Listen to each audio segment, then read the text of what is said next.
inflamatorio del páncreas y que va a provocar diferentes grados de inflamación, edema, necrosis y hemorragia. El diagnóstico se hace con 2 de estos 3. ¿Cuál es el dolor típico de una pancreatitis aguda? Dolor en el epigastrio y ¿qué más? ¿Qué quiere decir transfectivo? Que lo atraviesa, ¿no? Ese es el dolor típico. Entonces, si alguien llega al hospital con un dolor típico de pancreatitis, epigastrio, transfectivo muy intenso, que mejora en la posición fetal y tiene elevación de enzimas, pero al menos al triple de lo normal, eso es suficiente para hacer diagnóstico de pancreatitis aguda. No necesitan hacerle ni ultrasonido ni tomografía. Y ahorita vamos a ver cuáles son las indicaciones de imagen. Pero la mayoría de las veces, con estas 2 es suficiente. Y está de más hacerle un estudio de imagen. Si les preguntan cuál es la enzima con mayor rendimiento diagnóstico para pancreatitis aguda, es la lipasa. Pero tienen que estar al triple. ¿Por qué tienen que estar al triple? Y no al doble, o no a 1.5. Porque hay otras enfermedades que también te la ponen. ¿Como cuáles? Una úlcera péptica les puede provocar elevación de amilasa, un dolor epigástrico, pero no la eleva al triple. ¿Sí? Una oclusión intestinal les puede provocar eso. ¿Sí? Una perforación intestinal que les da abdomen agudo también puede provocar amilasa y lipasa elevadas, pero no al triple. Entonces, el punto de corte más útil es que estén 3 veces arriba de lo normal, acompañadas de dolor abdominal típico. A menos que el dolor que vean no sea típico, nada más llegó con dolor difuso y le hacen enzimas y están normales, ahí sí necesitan hacer una tomografía. Pero ya no es porque tenga pancreatitis el paciente, sino es porque están estudiando un abdomen agudo. ¿Sí? O sea, es una persona que llega con un dolor abdominal no típico, las enzimas están normales, entonces quién sabe que tenga, le hacen una tomografía. Y en una de esas, pues sí, puede ser un paciente que tenga pancreatitis aguda. ¿Cuáles son esos casos? Los que se tardaron 2 o 3 días en ir al hospital. Porque las enzimas, el pico lo tienen entre las primeras 24 o 48 horas y después descienden rápidamente. Entonces, si el paciente se tardó más de 72 horas en llegar a su hospital, pues las enzimas ya no van a estar elevadas. Y son pacientes que seguro ya tomaron medicamentos, entonces el dolor no es típico. Entonces, a lo que voy es, en esos casos ya no están estudiando una pancreatitis, están estudiando un abdomen agudo. ¿Sí? Entonces, con estos 2 es suficiente. ¿Va? Las causas de pancreatitis aguda, la primera causa es la coledocolitiasis, seguida de alcoholismo. Para que alguien tenga pancreatitis por alcohol debe haber tomado unos 80 gramos al día, que eso equivale como a media botella, por unos 4 o 5 días. ¿Sí? Y luego hay otras causas de pancreatitis. Puede haber pancreatitis autoinmune, que esa es por IgG4, que es muy rara. Solo 10% o 15% de las pancreatitis autoinmunes debutan como agudas. Puede haber por fármacos. ¿Qué fármacos saben que producen pancreatitis aguda?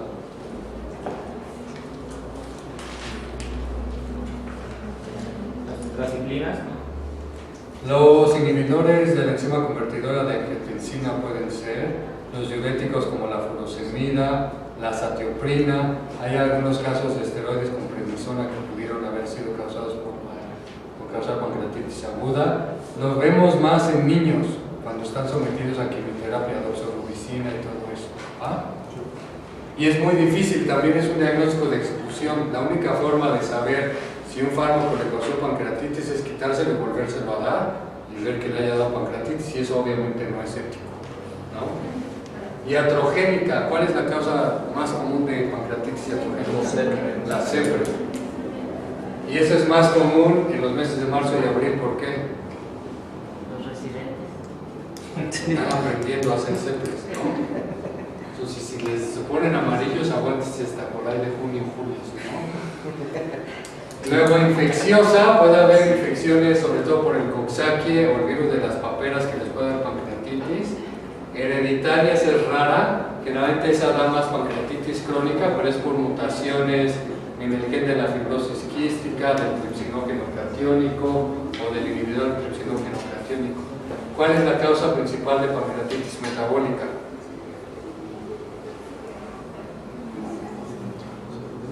La hipertrigliceridemia. Generalmente el riesgo es arriba de 1000. ¿Qué otra metabólica acá conocen? La hipercalcemia también, ¿vale? Neoplásicas, es raro que un cáncer produzca pancreatitis, pero aquí hay otras alteraciones. Hay algo que son alteraciones, neoplasias quísticas, algo que se llama neoplasia papilar mucinosa intraductal, que son quistecitos que producen moco, tapan al páncreas y pueden provocar pancreatitis aguda. Estructurales, ahí hay mucha controversia. Hay quienes dicen que el páncreas divisum puede provocar pancreatitis aguda. Hay mucha controversia porque sí, hay casos de páncreas divisum que tienen pancreatitis aguda, pero el 10% del mundo tiene páncreas divisum. Yo les aseguro que ni siquiera el 1% del mundo ha desarrollado pancreatitis aguda. Entonces, para que el páncreas divisum desarrolle pancreatitis aguda debe de haber otro factor adyacente, ¿vale? Tóxicas, pues sí, puede estar ahí el alcohol o incluso el veneno de alacrán también. Traumáticas, eso es muy común en niños que van en la bicicleta, se pegan con el manubrio y aplastan el páncreas contra la columna y se secciona. Y vasculares, se ven algunos casos en personas con vasculitis, con lupus y demás. Ahora, a pesar de hacer todo un interrogatorio y estudio muy detallado, va a haber un 15-20% de casos que se quedan sin diagnóstico y se llaman pancreatitis idiopáticas. Entonces, ¿cómo se estudia? ¿Qué tenemos que hacer de la pancreatitis? Van a leer en algún momento en su vida que hay algo que se llaman criterios revisados de Atlanta, y eso es lo que utilizamos para definir muchas cosas que suceden en la pancreatitis. Y aquí lo más importante es que ustedes deben de determinar el momento preciso en que empezó el cuadro. Y el cuadro de la pancreatitis no empieza cuando lo van a ver en urgencias. El cuadro de la pancreatitis empieza cuando le dio el dolor en su casa o en el trabajo 1 o 2 días antes. Y es muy importante porque muchas de las definiciones y de las decisiones terapéuticas dependen del tiempo que va pasando desde el momento que empezó el cuadro. ¿Sí? Eso es bien importante. Ahora, hay diferentes tipos de pancreatitis. Hay una pancreatitis intersticial edematosa, que esa es la mayoría de los casos, y hay una que necrosa el páncreas. Y estos son ejemplos. Es una pancreatitis en la que se ve el páncreas casi normal, que es un poco aumentado de tamaño, un poquito de líquido, y estos ya son páncreas en las que, si ustedes ven, hay necrosis. ¿Cómo se cae necrosis? Cuando nosotros metemos contraste, vean cómo se pinta el páncreas, normalito. ¿Sí? Cuando hay necrosis, en lugar de estar como el hígado, como en estas zonas, hay unas zonas hipodensas. Eso es tejido necrótico donde no llega medio de contraste. Entonces eso nos ayuda a determinar necrosis y obviamente la extensión. Y la necrosis puede ser intrapancreática o fuera del páncreas. Y obviamente todo eso va trayendo diferentes riesgos al paciente. Las manifestaciones clínicas de la pancreatitis ya se las saben, ¿no? Dolor abdominal típico, epigástrico, transfictivo, que mejora con la posición fetal. ¿Por qué puede haber náusea y vómito con la pancreatitis aguda? Por estimulación vagal. Estimulación vagal. ¿Quién más? Otra opción. ¿Qué pasa cuando tenemos abdomen agudo? ¿Qué le pasa al intestino? Cuando exploran un abdomen agudo, ¿hay peristalsis o no? No hay peristalsis. ¿Como cuánto líquido o ácido clorhídrico producimos en un día? ¿O cuánta bilis producimos en un día? Bilis producimos como 700 mililitros. El ácido clorhídrico podemos producir hasta 1 litro. ¿Qué pasa si se paraliza el intestino y no se mueve todo eso? Se acumula. Se acumula. ¿Y qué pasa cuando el estómago está lleno? Se nos da náusea y vómito, ¿no? Entonces, cuando hay pancreatitis o cualquier otro proceso inflamatorio en el abdomen que nos da ilio paralítico, la causa de la náusea y vómito es eso. Puede haber taquicardia porque la pancreatitis provoca una respuesta inflamatoria sistémica e incluso puede haber fiebre. Y eso es bien importante que lo sepan. En las etapas iniciales, si es una pancreatitis grave, la respuesta inflamatoria sistémica les puede dar fiebre y eso no quiere decir que esté infectado el paciente. ¿Cuáles son las posibilidades de que ustedes, si les da pancreatitis ahorita y lleguen al hospital, ya tengan una infección? Nulas, ¿no? Entonces eso también es muy importante que lo tengan en cuenta, que no es infrecuente que les empiecen antibióticos a las pancreatitis porque tienen fiebre en las primeras 24 horas. ¿Vale?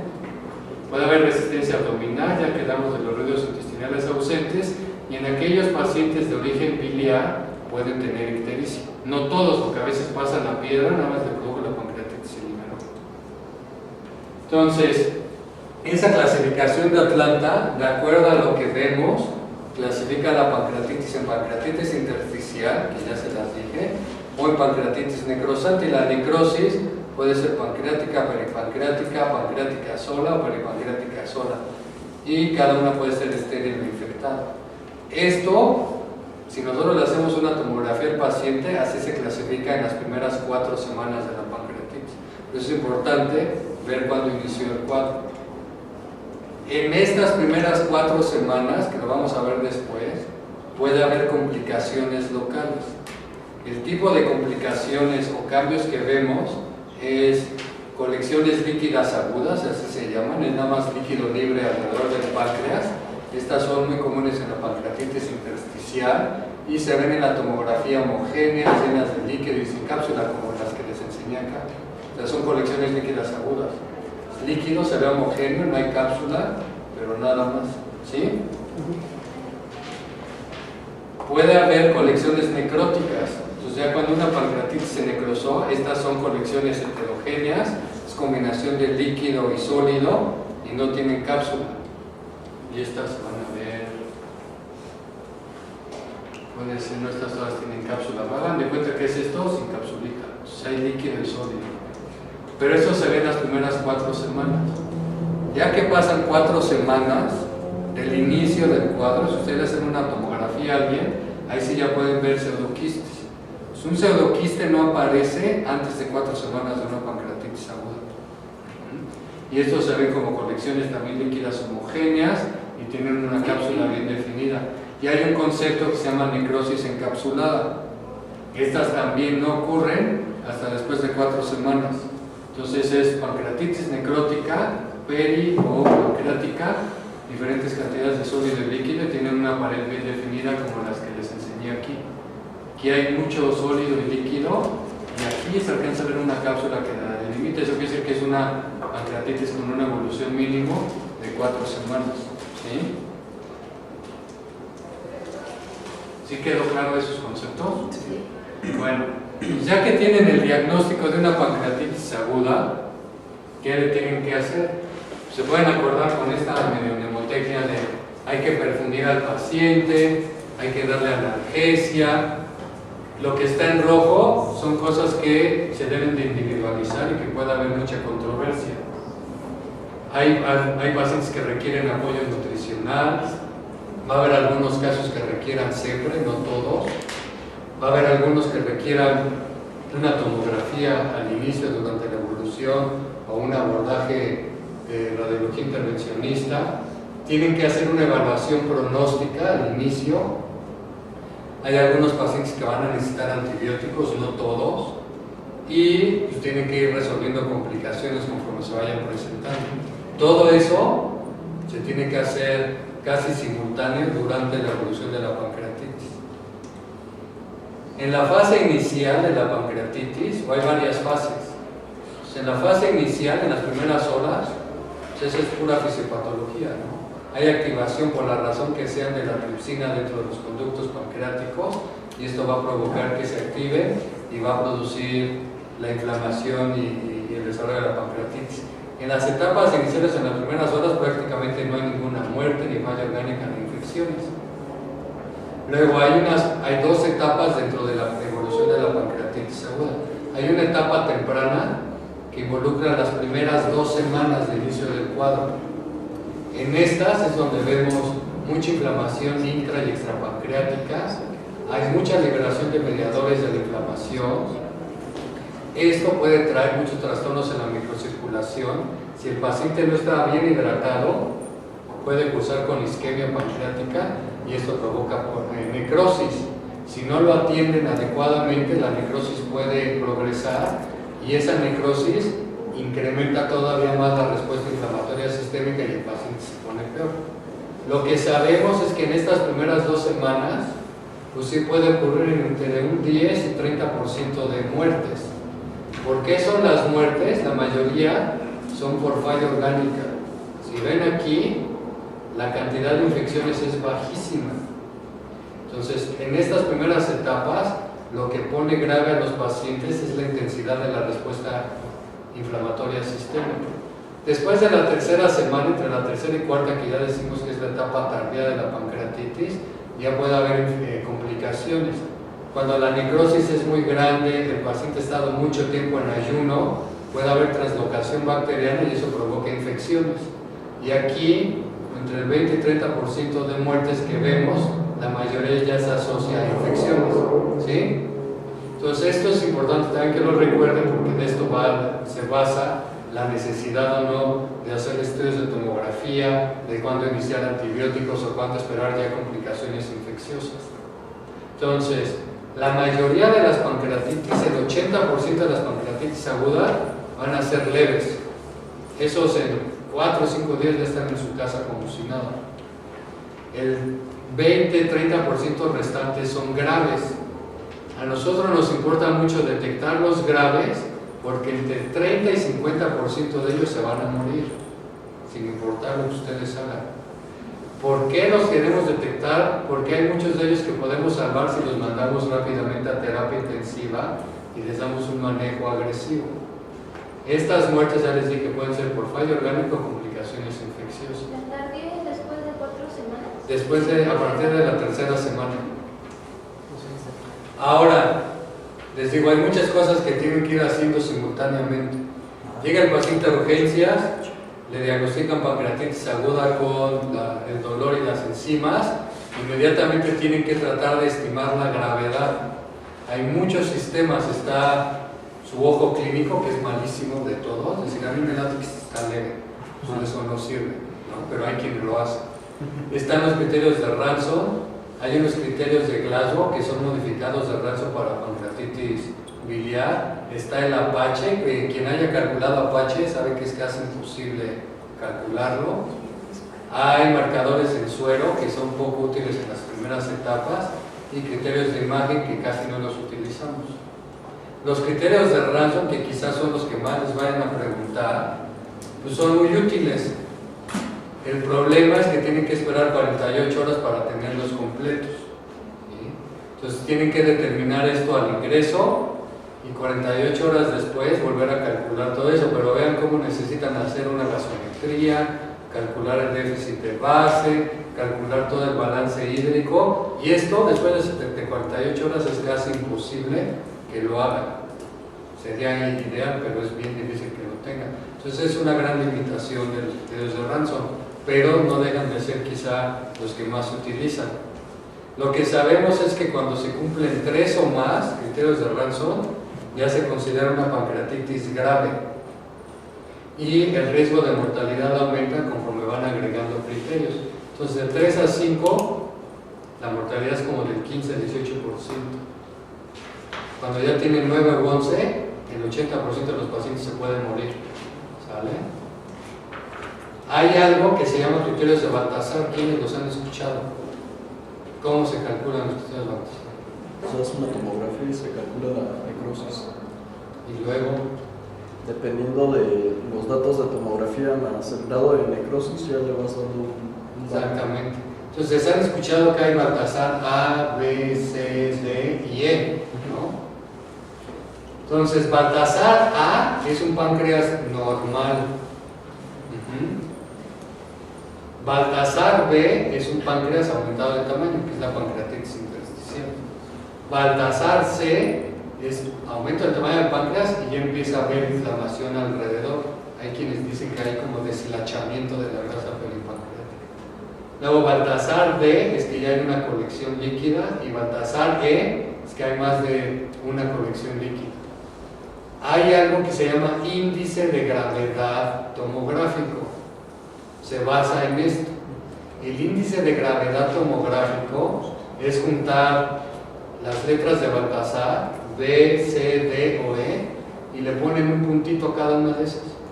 Entre más sea la letra, si es B es un punto, si es C 2 puntos, si es D 3 puntos, si es C 4 puntos. A eso le tienen que sumar la cantidad de necrosis que se vea. Si la necrosis es menos del 30% son 2 puntos, si es menos del 50%, 4 puntos, si es más del 50%, 6 puntos. Entonces suma lo que les dé el Baltasar más lo que les dé la necrosis, y el resultado de eso ya es un índice de predicción de gravedad. ¿Sí les quedó clara la diferencia? Baltasar A, que aquí me parece, es normal y eso no tiene ningún punto, ¿sale? Entonces, de 4 para arriba, pues ya es grave, y sabemos que es grave porque ya se muere más del 5% de los pacientes. Ya que tienen más de 110 puntos en ese índice tomográfico, pues ya es más difícil que la libren, ¿sí? Pero el índice tomográfico es diferente al Baltasar, eso les tiene que quedar claro. Para calcular el índice tomográfico necesitan una tomografía contrastada, porque no es infrecuente también que le hacen una tomografía simple y ya quieren resolver la vida, y no funciona así, ¿va? Para evaluar el páncreas siempre tiene que ser una tomografía contrastada, si no es inútil. Y esto es un páncreas normal, Baltasar A. Baltasar B, un páncreas aumentado de tamaño. Baltasar C, empieza a haber inflamación peripancreática, ¿sí? Baltasar D, una colección. Y Baltasar E, pues 2 colecciones o más, ¿sí? Si a esto le agregan ya la información que les da la cantidad de necrosis, pues ya pueden calcular el índice de gravedad o de severidad tomográfico. ¿Sí les queda claro? Bueno. Ahora, ¿por qué les insisto mucho con las tomografías y por qué les insistí mucho con que el diagnóstico de pancreatitis es suficiente el dolor y las enzimas? Que hay muchos de ustedes o les van a decir, es una tomografía para ver si no tienen necrosis o a ver qué tan grave está. Lo que sabemos es que la necrosis no aparece hasta después del 3er día. Este es el mismo paciente. ¿Qué pasa si ustedes se quedan con esta imagen? Le subclasifican la gravedad, ¿no? Sí. Y sabemos también que si le hacen tomografías tempranas a un paciente con pancreatitis aguda, el contraste les puede provocar insuficiencia renal o les puede incrementar la necrosis. Entonces, la única indicación de tomografía al momento de al inicio de una pancreatitis aguda es porque el cuadro es completamente atípico, ¿sí? Si tienen dolor y enzimas, no necesitan hacerle tomografía. Y si les dicen es para ver gravedad o necrosis, no la necesitan hasta después de 72 horas, ¿sí? Ahora, pueden usar cualquier escala pronóstica mientras la sepan utilizar. Pueden usar Apache, el punto de corte de gravedad de Apache es de 8 puntos para arriba. Ransom, para decir que alguien es grave, es de 3 puntos para arriba. Conforme más puntaje tiene, mayor mortalidad.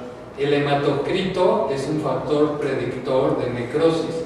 Cuando este está arriba de 44 y no disminuye en las primeras 24 horas, la posibilidad de que el paciente tenga necrosis es de 60%. La proteína C reactiva, esta es útil pero a partir de las 72 horas. Si está arriba de 150 miligramos o 15 decilitros o microgramos, la posibilidad de necrosis es del 80%. ¿Sale? No, la cantidad de enzimas pancreáticas no se asocia a la gravedad. Alguien puede tener 5000 de amilasa y tener una pancreatitis leve, y otro puede tener 300 de amilasa y estarse muriendo en la terapia. Y tampoco es útil hacerles curvas de enzimas, porque eso no les modifica para nada su manejo, ¿sí? Y así le ahorran unos pequeños al paciente.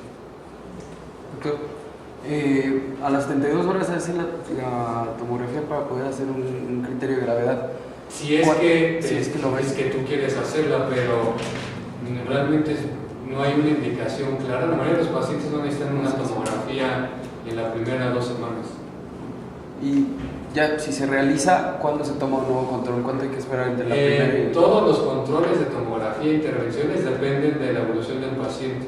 Si tú tienes un paciente que en las primeras 72 horas va bien y después de 3-4 días de pronto se deteriora o tiene fiebre o empieza con respuesta inflamatoria sistémica, ahí necesitas una tomografía para ver si no tiene una colección infectada o pasó algo. Si no, en el otro control tomográfico es hasta que ocurra un deterioro. O ya después de que lo des de alta para ir vigilando las complicaciones locales. Pero tampoco hay así de que ya le tomé una tomografía a las 72 horas, la que sigue a la semana, no. Lo que te dicta la pauta es la evolución del estado clínico del paciente. Hay otra escala de gravedad que se está usando cada vez más, es porque es mucho más fácil, que se llama BISAP, por estas siglas en inglés, que es la evaluación de la gravedad, o el índice de evaluación de la gravedad al lado de la cama. Entonces, con que le chequen el BUN, la escala de Glasgow, vean si hay respuesta inflamatoria sistémica, la edad del paciente o derrame pleural, pueden definir la gravedad y la posibilidad de muerte del paciente. Obviamente para esto necesitan saberse muy bien la escala de Glasgow, necesitan saber cómo se define una respuesta inflamatoria sistémica, que es de leucocitos, la temperatura, la tensión arterial. Entonces, la gravedad de la pancreatitis está definida diferente en la etapa temprana y la tardía. Lo que define gravedad en las primeras semanas, que eso es en la primera diapositiva que les puse, son las fallas orgánicas. Entonces, ¿qué sistemas o qué órganos deben de estar vigilando en una pancreatitis aguda desde que llega el paciente? Respiratorio, cardiovascular y renal. Si hay falla en alguno de estos y la falla la evalúan a través de una escala que se llama la escala de Marshall, tienen que ver la duración de la falla. Entonces hay falla transitoria, que esa dura menos de 48 horas y esa los pacientes no tienen ningún problema. Pero cuando la falla orgánica dura más de 48, se llama persistente, eso ya es un criterio de gravedad. Eso ya quiere decir que el paciente tiene una pancreatitis grave y o se tienen que pegar a él o lo mandan a terapia intensiva. ¿Vale? Entonces una cosa es pronosticar gravedad. Ranson, Apache, BISAP les pueden decir la probabilidad de que alguien se pueda poner grave, pero nada más es la probabilidad. Durante la evolución ustedes tienen que ver si el paciente realmente desarrolla o no gravedad. ¿Cómo? Con la aparición de esto. ¿Sí? Ahora, ¿por qué decimos que tiene que durar más de 48 horas? Porque hay varios estudios. Lo único que indica es que los pacientes que tuvieron una falla orgánica que duró más de 48 horas, más del 30% se murió. Cuando la falla orgánica dura menos de 48 horas, no pasa gran cosa, entonces se puede considerar una pancreatitis leve. Entonces, en las primeras 2 semanas, tienen que fijarse en la respuesta inflamatoria sistémica y la falla orgánica persistente. Eso es lo que les dice si el paciente realmente tiene una pancreatitis grave o no. O sea, les va a ayudar a confirmar lo que les dijeron sus escalas pronósticas. ¿Sí? En la etapa tardía, pues la gravedad sigue siendo por la presencia de fallas orgánicas, pero aquí ya empezamos a ver complicaciones locales. Colecciones, necrosis, infecciones, o los pacientes ya necesitan apoyo ventilatorio por la falla respiratoria, diálisis, necesitan apoyo nutricio o antibióticos, o incluso ya que les hagamos algún tipo de cirugía endoscopía para resolverles complicaciones. Ahí, eso es lo que define gravedad después de la 3ª semana. ¿Sí queda claro? Entonces, ¿qué se tienen que estar fijando también? Uno, hay cosas que le pueden decir si el paciente también se va a poner grave o no, o si puede incrementar ese riesgo. Las personas que tienen un índice de masa corporal más de 25 o alguna comorbilidad, independientemente de lo que les diga el Apache, el Ransom, tienen más riesgos de ponerse delicados.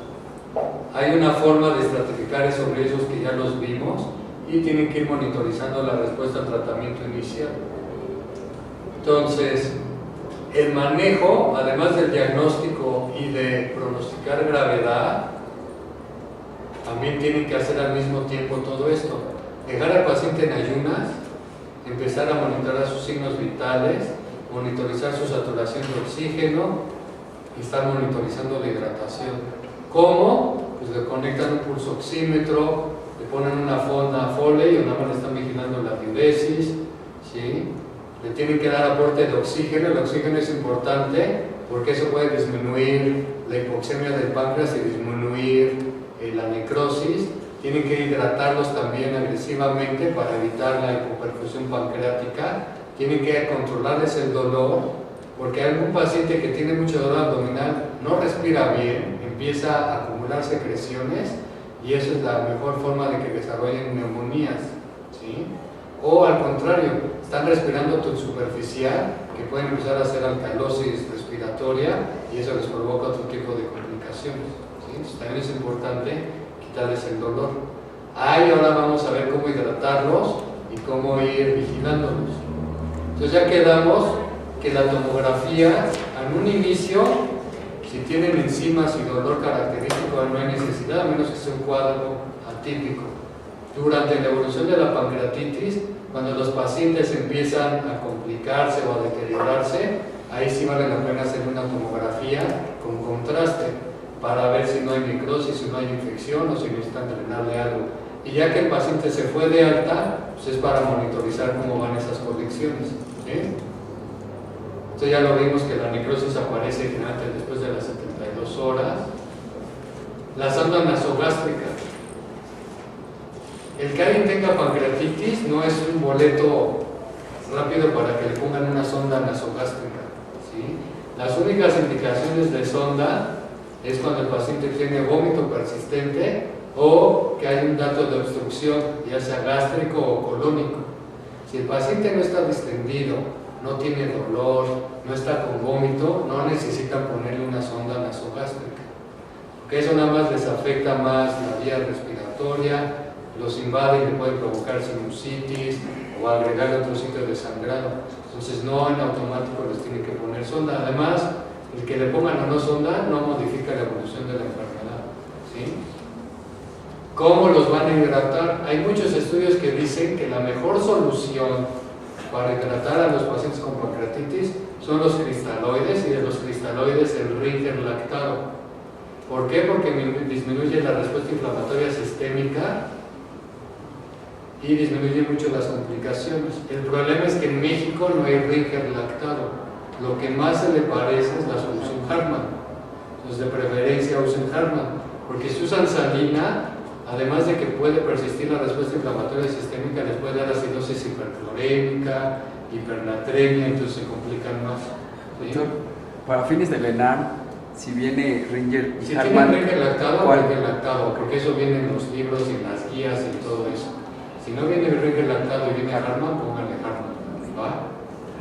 Los coloides, Eristrach, almidones, expansores de plasma, eso lo único que hacen es aumentar las infecciones, la respuesta inflamatoria sistémica y la mortalidad. Están contraindicados, ¿sí?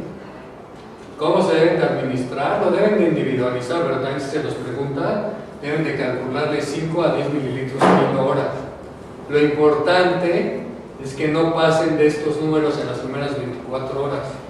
¿Por qué? Porque ya vimos que si les pasamos más de 4 litros, los pacientes empiezan a hacer sirpa, falla cardiovascular, empiezan a tener problemas de carga volumétrica. Entonces, el sobrehidratarlos es tan malo como infrahidratarlos. Entonces deben de pasarles entre 2.5, 3, 4 litros en las primeras 24 horas, ¿sí? Y obviamente esto se debe ajustar a la edad de convertir. Si tienen un viejito de 80 años con insuficiencia cardíaca, no le van a pasar 4 litros porque lo matan, ¿sí? Pero pues lo tienen que ir checando, ¿sale? ¿Cómo deben de ir valorando esa respuesta a su hidratación? La frecuencia cardíaca debe de ir bajando, la tensión arterial media mantenerse en estas cifras, que mantengan una diuresis en estos parámetros, y el hematocrito también debe de bajar o estar en esto.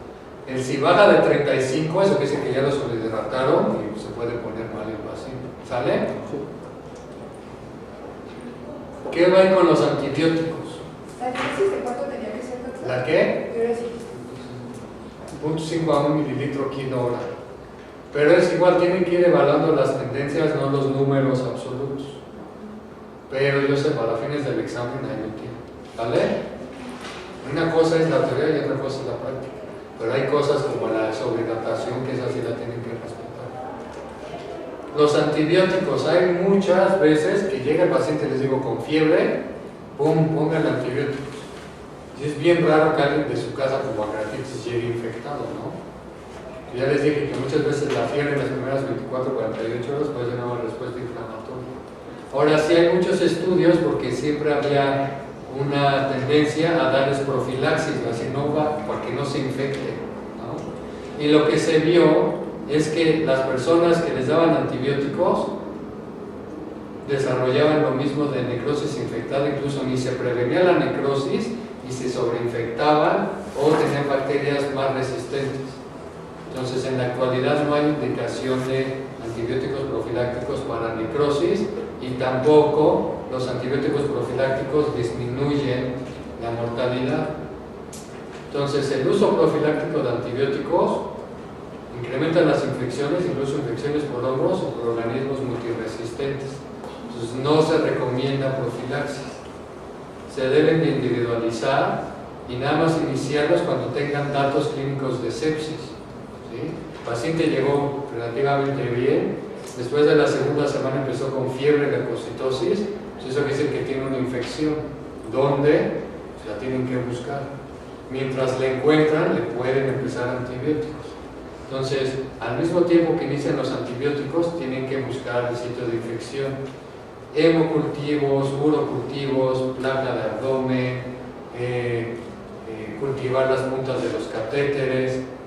Y si sale algo, pues ya le siguen, incluso les van a dar un antibiograma para ver si la cobertura está adecuada. Pero si no sale nada, pues los tienen que quitar. ¿Por qué? Porque hay pacientes que desarrollan necrosis y esa necrosis es un sustrato para respuesta inflamatoria sistémica. Y parte de la respuesta inflamatoria sistémica que tiene leucocitosis y fiebre. ¿Sí?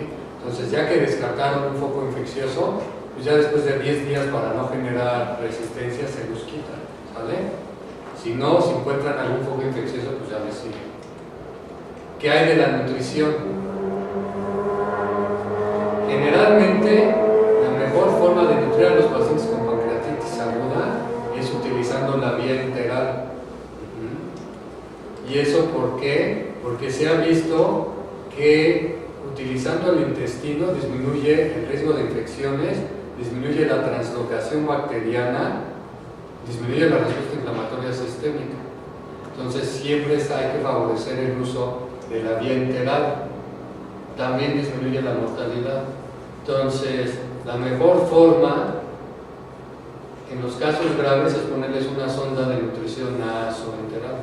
Aquí viene el esófago, el estómago, la zona rosal del duodeno, el ángulo de Trex, y aquí está la puntita de la sonda. Así se aseguran que voltean el páncreas y no lo van a estimular.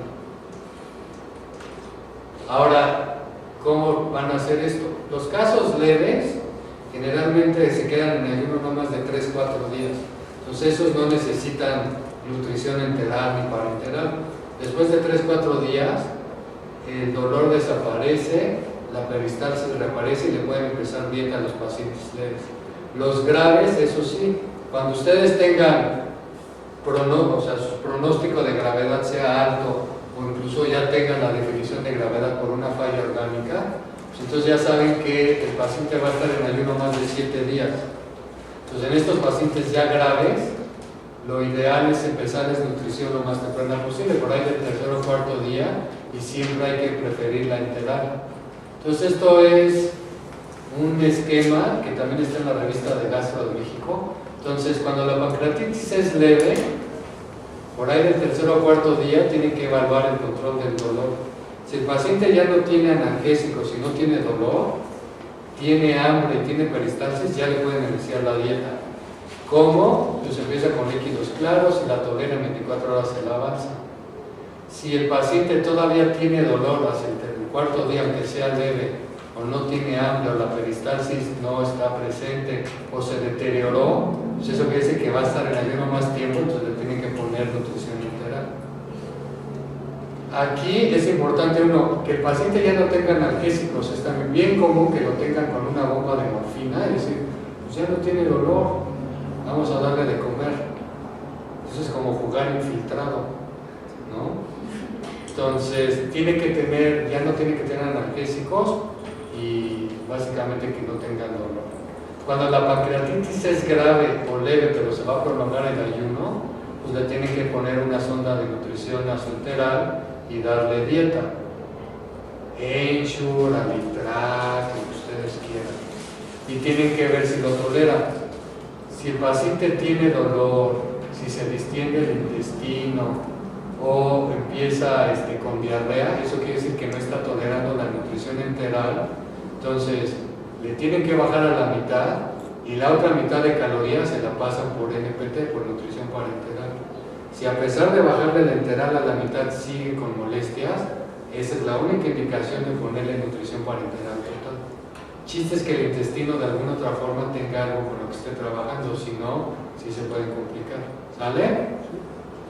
De las CEPRES, pues sí, la CEPRE es el mejor método para quitar piedras y todo eso, pero pues siempre tiene complicaciones, incluso mortalidad. Entonces, en la actualidad hay indicaciones bien precisas de cuándo someter a un paciente a CEPRE en una pancreatitis aguda biliar. ¿Cuál es la prueba de laboratorio que les puede decir que una pancreatitis es biliar? Independientemente de las bilirrubinas, porque no siempre tienen las bilirrubinas altas.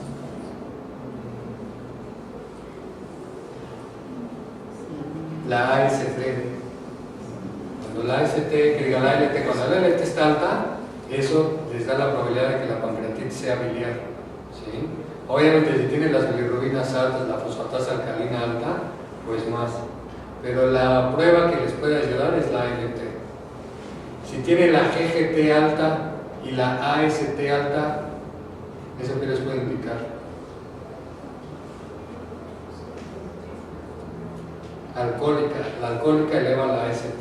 Incluso en una hepatitis alcohólica, la AST está elevadísima. Y la GGT, que seguramente saben que si la fosfatasa alcalina está alta y la GGT alta, eso dice que tiene un problema biliar. Cuando hay una elevación aislada de GGT, en estos casos, también puede favorecer el diagnóstico de alcohólica. Pero bueno, entonces, no se debe de hacer una CEPRE en las pancreatitis biliares leves, o incluso tampoco se debe de hacer una CEPRE en las graves si no hay colangitis o datos de obstrucción persistente. ¿Cuáles son los datos de obstrucción persistente? Elevación de fosfatasa alcalina, de bilirrubinas, o que el cordéroco esté dilatado en el ultrasonido o en la resonancia. La CEPRE se la tiene que hacer al paciente cuando tenga una pancreatitis grave y datos de colangitis, ictericia y fiebre, ¿sí? Y leucocitosis, o cuando obviamente la vía biliar siga dilatada, ¿sale? Obviamente tienen que recordar que va a ser bien difícil distinguir entre si la fiebre y la leucocitosis es por inflamación sistémica o colangitis, pero ante la duda lo manejan como colangitis, ¿sí? Si no hay litos o datos de obstrucción persistente, pero ustedes sospechan que sí hay un lito por ahí, antes de CEPRE le tienen que hacer resonancia o ultrasonido endoscópico, ¿sale? Y ya casi para terminar, los pseudoquistes, que es la complicación local más común de la pancreatitis, ya quedamos que aparecen a partir de la cuarta semana. Estos se generan porque indudablemente se rompió el conducto pancreático, jugó el líquido pancreático y se formó el pseudoquiste. ¿Por qué se llaman pseudoquistes? ¿Cuál es la diferencia con los quistes normales? Que no tienen pared. Los quistes tienen un epitelio y una pared propia, ¿no? El pseudoquiste es nada más líquido que se coleccionó entre el estómago, el páncreas y la porción retroperitoneal del cuerpo. Entonces no tiene una pared propia. Entonces, generalmente esto es la imagen típica. Está el conducto pancreático, durante la pancreatitis aguda se rompió, fugó líquido y se formó el pseudoquiste que está lleno de líquido pancreático. A veces puede haber pseudoquistes más crónicos, se tapa el conducto, se rompe y se forma ahí el pseudoquiste. No todos los pseudoquistes les deben de hacer algo. Las únicas indicaciones para picar un pseudoquiste que el paciente tenga mucho dolor asociado a él, que tenga datos de compresión, que no pueda comer, que le duela al comer, que se llene muy rápido, que tenga vómito, o que se haya roto y le dio ascitis, ¿no? O que ya sospechen que ese pseudoquiste esté infectado, o que vaya con crecimiento progresivo y que le dé síntomas. El tamaño no importa, hay muchos libros que dicen que a partir de 6 centímetros los tienen que drenar. A mí me ha tocado, y en el hospital tenemos quistes como de 10 centímetros y el paciente está como sin nada. Son la mayoría de los casos, pero a lo que voy es, la única indicación tiene que ser la clínica del paciente, ¿sale? ¿Y cómo se trata? Pues puede ser con cirugía, que ya es la minoría de las veces, por funciones radiológicas, y la mayoría de las veces lo hacemos por endoscopía.